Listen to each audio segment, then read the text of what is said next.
Hey, this is Michael Lindsay from Vital MX. We're out here at Apollo Raceway today riding the 2019 Yamaha YZ450F.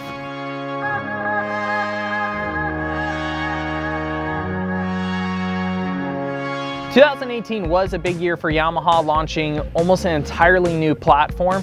So as you can imagine, the 19 is just touching on and kind of modifying and fixing a few little comments based off the 18.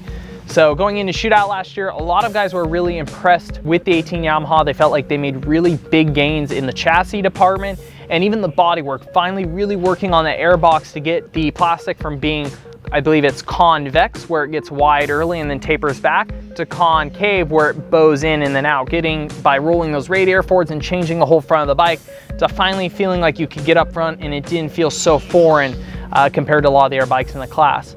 But some of the comments that were negative about the 18 were just little things. The bike was so all new, it just felt like there was a couple little key areas that had gone missed on. One of them was the suspension. The Yamaha was extremely plush, so comfortable, but the 18 was almost a little too busy. The fork and shock were so soft, it felt like the bike was teetering a little bit coming to the corners. The fork would go down, it'd get fast rebound, kind of pop back up, the rear would sink, and by the time you got to the rut, the bike was still trying to figure out how it wanted to settle.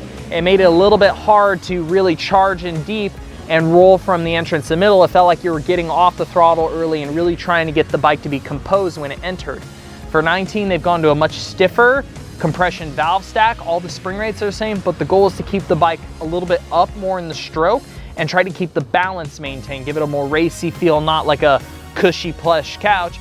Still trying to keep the comfort, but just really trying to make the bike feel more precise. A few of the air changes, which this is going to sound small but ended up being fairly noticeable, was with the bottom of the front forks. The lugs and the wheel spacers are changed a bit. The lug has more surface area where the spacers contact it. The material is quite a bit thicker. It's got different ridges, and the idea is to keep more stability at the axle. So when you're going in under heavy braking loads and entering the corner, the front end doesn't feel like it twists as much.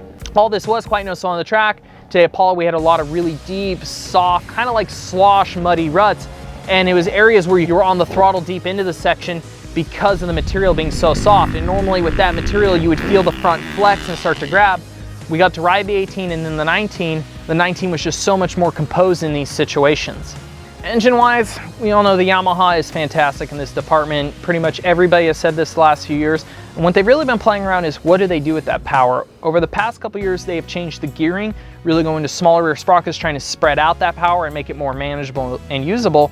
But I felt like with the 18 and 17, they'd almost gone too far. They had spread it out so much that it made the bike almost hard for me to ride in second gear on tired tracks because it was so low RPM in the corners. The bike was coming off from a complete dead feel right into the hit of the power, and it was just making it a little bit lurchy. It was kind of, it felt like it was gonna stall really easy. So for me, I was always on the clutch, which I don't prefer to do.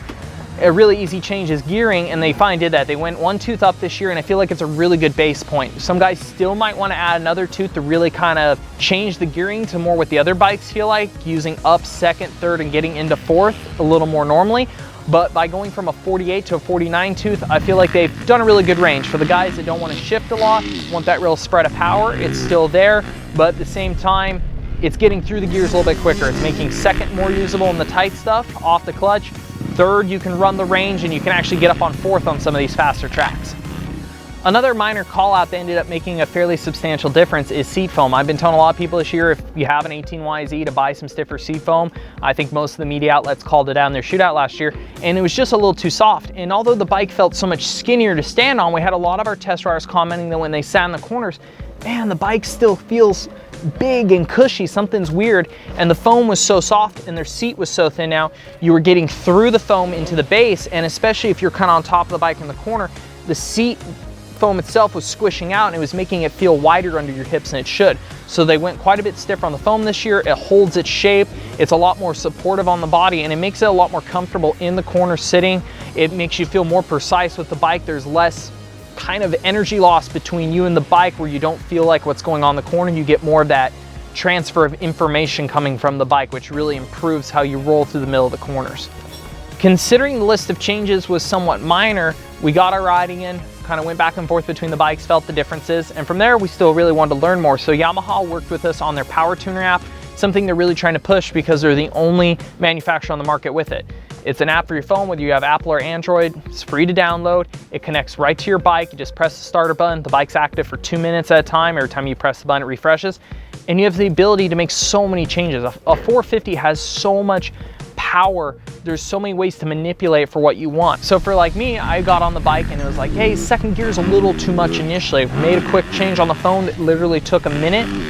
Really got a map that was a little bit more linear initially and then started to build more progressively. It made it for me to come out of the corner to get on the throttle harder and be able to carry through that motion instead of it being punchy and then having to let off and get back into it.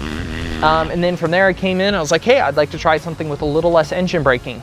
Once again, a couple little numbers, clicked in a few things, and we were able to free up how the engine feels, roll the Yamaha through the middle and kind of make the bike even not just the engine characteristic, but also change the handling characteristic because of this. And what's really fun is the power tuner is so simple. The little graph's really easy to understand, and you really can't mess anything up in the sense that all the base maps are saved. You can go +5 here, +4 there, go out, ride it. Doesn't do what you want, come back, go the other direction. It's just kind of like learning with suspension. It's a little daunting at first, but if you just plug it in and start playing with it, you can really learn a lot and take an already really good bike and mold it to what you want without spending any extra money at all. Checklist: excellent engine, great chassis comfort, great suspension comfort, improved ergonomics. I'd say overall the bike just feels more racy this year. Doesn't feel like the couch that it was last year. Between the suspension setting changes, the ergonomics of the bike, the overall couple little adjustments they made with the fork for the chassis feel, the bike is just so much more precise, but it still retains that excellent suspension comfort the Yamahas are known for. All the power, the ability to adjust it for free. It's a pretty solid choice when you really look at it.